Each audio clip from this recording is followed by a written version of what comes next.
अस्सलामुअलैकुम, welcome back to my channel. आज की वीडियो के अंदर मैंने कड़ी पत्ते जो काटे थे माली ने, तो वो सब मैंने इस तरह धो के उनको और अच्छे तरीके से वॉश करके रख लिया था। और फिर मैं इनको खुश्क करके और किसी कंटेनर में करके रख लूँगी, तो फिर ये काम आ जाएंगे। वो सारे फेंक रहा था और कोई भी चीज़ काम की ज़ाया हो रही हो तो अच्छी नहीं लगती। वैसे तो मेरे पास फ्रेश हैं, लेकिन कभी कभार रात बेरात ज़रूरत होती है कि बाहर जाके नहीं तोड़ सकते तो काम आ जाएंगे, या फिर मैं किसी को दे दूँगी।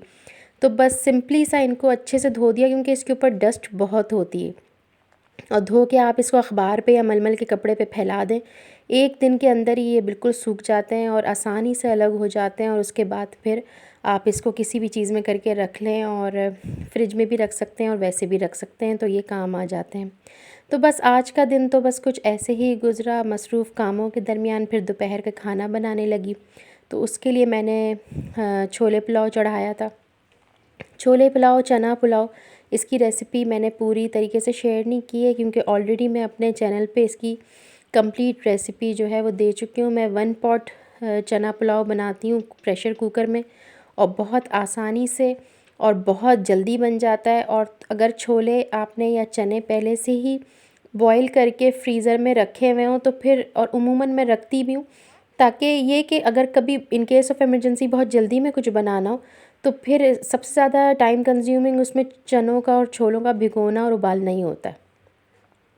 अगर वो आपके पास पहले से उबले हुए या बने हुए रखे हैं तो फिर तो कोई मसला ही नहीं है। मैंने भी इस तरह डिस्पोजेबल कंटेनर्स में उबाल उबाल के और भिगो के उबाल के सब करके तैयार करके रखे हुए होते हैं, कि बस जब मुझे बनाना हुआ बस मैंने जल्दी से डाला छोले वग़ैरह और बना लिया। और इसके अंदर मैंने आलू भी डाले थे, क्योंकि मुझे चने थोड़े से कम लग रहे थे, और आलू वैसे भी मुझे बहुत पसंद है चना पुलाव में, बिरयानी में और सब चीज़ मटर पुलाव में। तो मैं कभी भी ये चीज़ें जो हैं बग़ैर आलू के नहीं बनाती हूँ, क्योंकि आलू अच्छे लगते हैं ऐसे राइस वग़ैरह के साथ।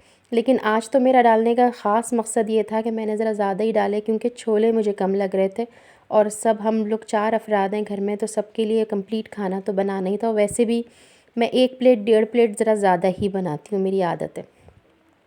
तो बस जल्दी से वो तैयार हो गया था बनकर, और उसकी शक्ल कुछ इस तरह की आई थी। ये बिल्कुल सादा पुलाव बनाया है मैंने, ये ज़्यादा स्पाइसी नहीं बनाया था, लेकिन इत्तेफाक की बात है कि अगले दिन फिर मैंने स्पाइसी छोला पुलाव बनाया। शायद उसकी रेसिपी इसी व्लॉग पे आ जाए, और अगर नहीं तो फिर अगले इसमें आ जाएगी। ये मेरी प्लेट थी पूरे दिन के बाद, अब मैं खाना खा रही थी। कुछ वेजीज़ वग़ैरह मैंने साथ काट ली थी सैलेड के तौर पे लेने के लिए, तो बहुत अच्छी लगती हैं सलाद, वैसी मुझे बहुत पसंद है। सारी मैंने नहीं खाई थी, थोड़ी सी खाई थी। ये मिठाई आई थी, मेरे बेटी पास हुई है माशाल्लाह से मैट्रिक में बहुत अच्छे नंबरों से, तो उसके लिए कोई लेकर आया था। और ये उसके बाद मैंने आप लोगों से बात डिस्कस भी की थी कि आलू अगर अंडे आलू का सालन बच जाता है तो मैं उसको वेस्ट नहीं करती। तो ये उससे अगले दिन की बात है, क्योंकि उस दिन तो ऐसे ही गुजर गया दिन सफाइयों वफाइयों में, काम काज में। तो उसके अगले दिन फिर मैंने ये स्पाइसी सा बनाया था अंडे आलू का सालन डाल के।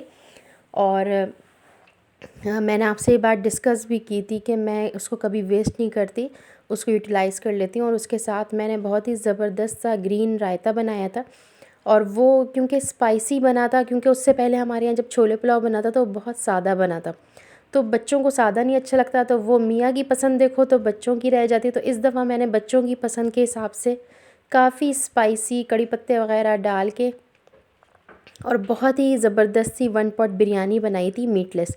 इसकी रेसिपी भी मैं आपके साथ ऑलरेडी शेयर कर चुकी हूँ। अगर आपको देखना हो तो आप देख लीजिएगा, याद रहा तो मैं डिस्क्रिप्शन बॉक्स में लिंक्स भेज दूँगी। और अब जब कुछ भी पकाओ तो किचन इतना फैल जाता है और सारा जो है वो समेटना पड़ता है। और ये वैसे भी मेरा जो गैस स्टॉप है, ये उसका है सिल्वर का, तो ये तो बहुत ही जल्दी, इस पे तो पानी के भी निशान बन जाते हैं।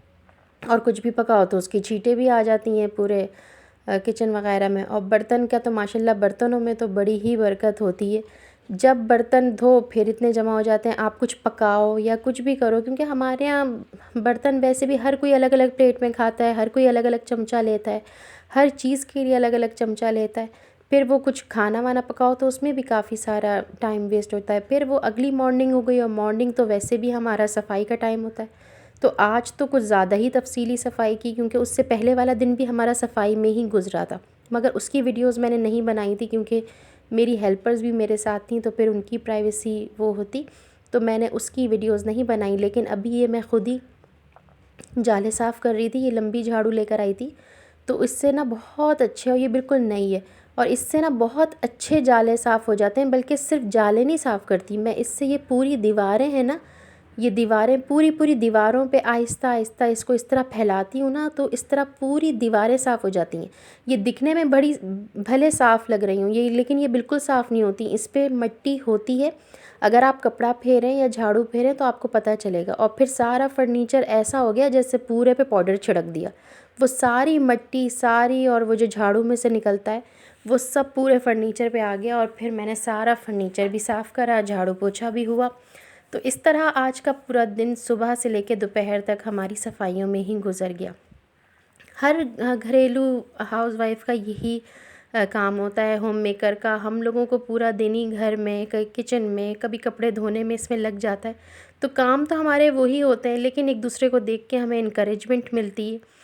तो ये सब तो खैर सभी करना होता है, सबके ही साथ चलता ही रहता है कुछ ना कुछ। तो खैर अब मैं सारा फर्नीचर साफ़ कर रही थी। अभी तो फ़िलहाल ये कुर्सियाँ मैंने सिर्फ ऊपर ऊपर से ही कर दी, लेकिन इनको मैं फिर थोड़े थोड़े दिनों में धो लेती हूँ। और ये पूरा ही सारा ही, आज तो डस्टिंग भी कुछ ज़्यादा ही करनी पड़ी, क्योंकि ये मिट्टी सारी फिर पूरे ही फर्नीचर पे जाके बैठ जाती है।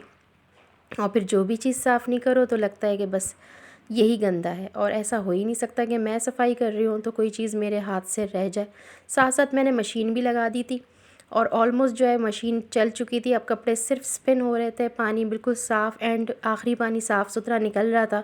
बस अब मैंने जो है कपड़े निकाल के जो है फिर बाहर रस्सियों पे डाले, और हवा बहुत प्यारी चल रही थी एज़ यूजुअल, माशाल्लाह से बहुत प्यारी प्यारी हवा चल रही थी। तो मैंने कहा चलो शाम तक ऑलमोस्ट इंशाल्लाह, अगर हुआ तो, नहीं तो कल सुबह तक तो ये कपड़े सूख ही जाएंगे। आजकल ज़रा धूप नहीं है, इसलिए एक दिन लगता है कपड़ों को सूखने में। और वैसे जो है गर्मियों में तो 1 घंटा या 1.5 घंटे में ही कपड़े सूख जाते हैं।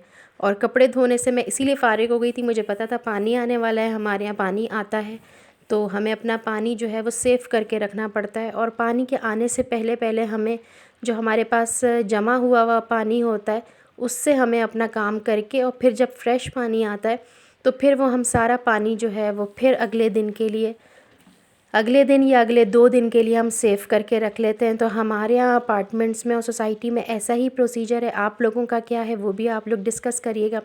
वॉशरूम्स, दोनों वॉशरूम्स में मेरे यहाँ एक एक बाल्टी मैंने रखी हुई है, ताकि वहाँ भी मैं पानी भर के रख लेती हूँ, तो वॉशरूम धोने में या यूज़ करने में काम आ जाता है। तो होप सो आज की वीडियो या आज का व्लॉग आपको अच्छा लगा होगा।